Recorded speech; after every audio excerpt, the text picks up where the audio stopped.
ಪಶ್ಚಿಮ ಬಂಗಾಳದಲ್ಲಿ ಎಸ್ಐಆರ್ ಪ್ರಕ್ರಿಯೆಯ ನಂತರ ಮತದಾರರ ಪಟ್ಟಿಯಿಂದ ಅನೇಕ ಜನರ ಹೆಸರುಗಳನ್ನು ತೆಗೆದುಹಾಕಲಾಗಿತ್ತು.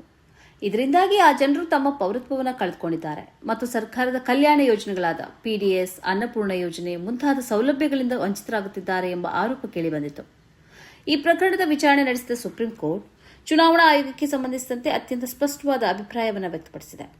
ನ್ಯಾಯಾಲಯದ ಪ್ರಕಾರ ಭಾರತೀಯ ಚುನಾವಣಾ ಆಯೋಗಕ್ಕೆ ಯಾವುದೇ ವ್ಯಕ್ತಿಯ ಪೌರತ್ವವನ್ನು ನಿರ್ಧರಿಸುವ ಸಂವಿಧಾನಿಕ ಹಕ್ಕಿಲ್ಲ. ಆಯೋಗದ ಅಧಿಕಾರವು ಕೇವಲ ಮತದಾರರ ಪಟ್ಟಿಯನ್ನು ಸಿದ್ಧಪಡಿಸುವುದು, ಅದನ್ನು ನಿಯಂತ್ರಿಸುವುದು ಮತ್ತು ಅದರ ಮೇಲೆ ನಿಗಾ ಇಡುವುದಕ್ಕೆ ಮಾತ್ರ ಸೀಮಿತವಾಗಿದೆ. ಅಂದರೆ ಮತದಾರರ ಪಟ್ಟಿಯಿಂದ ಹೆಸರು ತೆಗೆದುಹಾಕಲ್ಪಟ್ಟ ತಕ್ಷಣವೇ ಒಬ್ಬ ವ್ಯಕ್ತಿಯ ಪೌರತ್ವ ರದ್ದಾಗುತ್ತದೆ ಎಂಬುದು ತಪ್ಪು ಕಲ್ಪನೆ. ಒಂದು ವೇಳೆ ಎಸ್ಐಆರ್ ಪ್ರಕ್ರಿಯೆಯ ನಂತರ ನ್ಯಾಯಮಂಡಳಿಯು ಆ ವ್ಯಕ್ತಿಯ ಪೌರತ್ವದ ಬಗ್ಗೆ ಸಂದೇಹ ವ್ಯಕ್ತಪಡಿಸಿದರೆ ಅಂತಹ ಪ್ರಕರಣಗಳನ್ನು ಸೂಕ್ತ ಸರ್ಕಾರಿ ಸಚಿವಾಲಯಕ್ಕೆ ಉಲ್ಲೇಖಿಸಬೇಕೇ ಹೊರತು ಆಯೋಗವೇ ನೇರವಾಗಿ ನಿರ್ಧಾರ ತೆಗೆದುಕೊಳ್ಳುವಂತಿಲ್ಲ.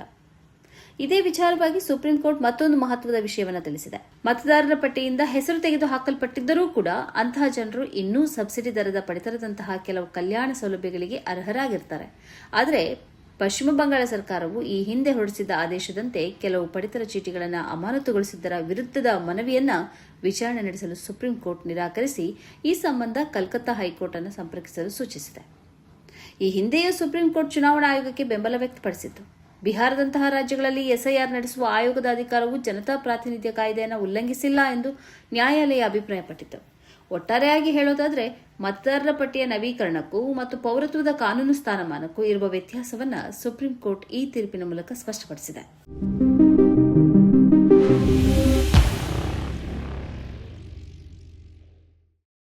ಈ ಕಾರ್ಯಕ್ರಮದ ಪ್ರಾಯೋಜಕರು ಗಡಿಯಾರ್ ಗ್ರೂಪ್ ಆಫ್ ಕಂಪನೀಸ್,